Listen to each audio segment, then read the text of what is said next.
देखिए मैं सिर्फ इतना चाहता हूँ कि आप मेरी वजह से, क्योंकि मैं यहाँ जॉब करता हूँ, अपनी अपॉर्चुनिटी ना गंवाएं। मैं अच्छी तरह जानता हूँ कि इस शहर में एक लड़की का अकेले जॉब लेना, सेटल होना इतना मुश्किल काम है। किस्मत ने आपके दरवाजे पर दस्तक दी।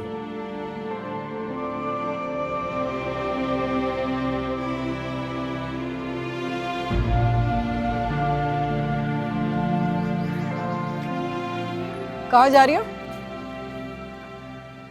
जहाँ जॉब इंटरव्यू के लिए गई थी वहीं पे उन्होंने बुलाया है। तुम्हें नौकरी करने का इतना शौक क्यों है? और वो भी इतनी गई गुजरी। कोई ढंग की नौकरी होती तो चलो समझ में भी आता है।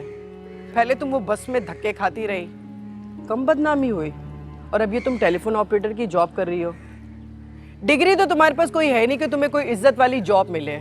मेरी बात मानो, कोई अच्छा सा लड़का देख के शादी कर लो, अपना घर बसा लो, वरना तुम जैसी खूबसूरत लड़कियों को ना माशरे वाले जीने नहीं देते। आपके मशवरे का शुक्रिया, लेकिन आप जानते हैं कि मैं किस हादसे से गुजरी हूँ। इसकी भी जिम्मेदार तुम खुद हो। क्या जरूरत थी इतने बड़े आदमी के साथ चक्कर चलाने की? अब क्या सारी जिंदगी तुम रिश्तेदारों के घर में इसी तरह पड़ी रहोगी? पहले बहन के घर और अब फुप्पी के घर। मैंने तुम जैसी पढ़ी लिखी लड़कियों को बहुत ख्वार होते हुए देखा है। तुम भी जाओ, ट्राई करके देख लो, और अगर नौकरी ना मिले ना तो खुदा के वास्ते हैदराबाद वापस चली जाना। यहाँ पर आने की कोई जरूरत नहीं है। और हमारे घर के हालात तो तुम्हारे सामने हैं। किस तरह पेट काट कर हम अपने बच्चों को पालते हैं ये हम जानते हैं। आगे तुम समझदार हो। जी।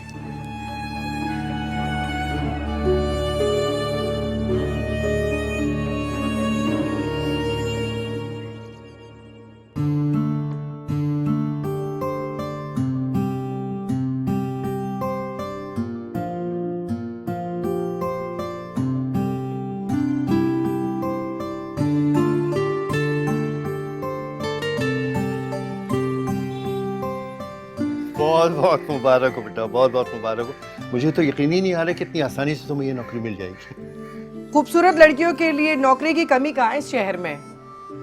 दफ्तर वाले वैसे भी खूबसूरत लड़कियों को देखकर ही तो नौकरी पर रखते हैं। तालीम और डिग्री कौन देखता है?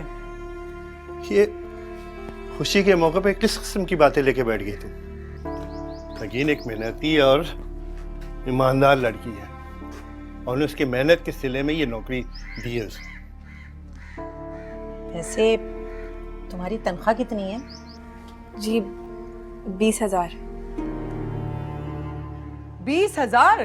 अरे वाह, तुम लड़कियां भी कितनी खुशकिस्मत होती हो ना।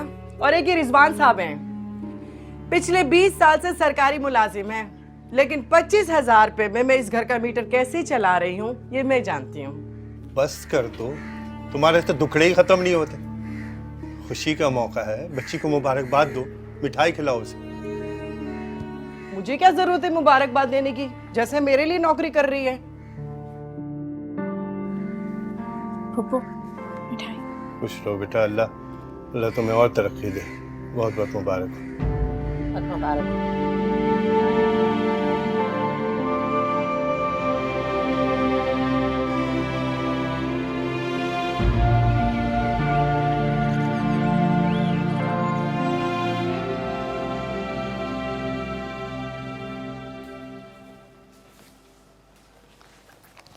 भाभी ये रख लें।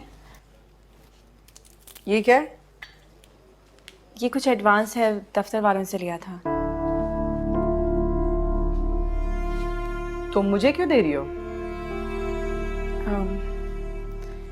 देखिए मैं आप लोगों की मजबूरियों को समझती हूँ, जानती हूँ अगर यहाँ पे रुकूंगी तो आपकी माली हालात पर बोझ बनी रहूंगी, इसीलिए चाहती हूँ कि ये आप रख लें। अच्छा, रिश्वत दे रही हो मुझे? इतना गिरा हुआ समझा हुआ है मुझे? बिल्कुल नहीं भाभी, आप मुझे गलत समझ रही हैं। मैं इस घर का फर्द बनकर रहना चाहती हूँ, मेहमान नहीं। इसीलिए मैं चाहती हूँ कि आप ये रख लें। अच्छा, तुम जिद कर रही हो तो मैं रख लेती हूँ। वैसे दिल तो नहीं चाह रहा था मेरा। मेहमान से भला कौन पैसे लेता है? अच्छा सुनो, इन पैसों के बारे में ना अम्मा को और रिजवान को मत बताना, वरना वो लोग ये समझेंगे कि मैंने तुमसे पैसों का तकाजा किया है, जबकि ये पैसे तुम मुझे खुद दे रही हो। मैंने तुमसे पैसे नहीं मांगे। बिल्कुल नहीं। ये बात आपके और मेरे दरमियान ही रहेगी।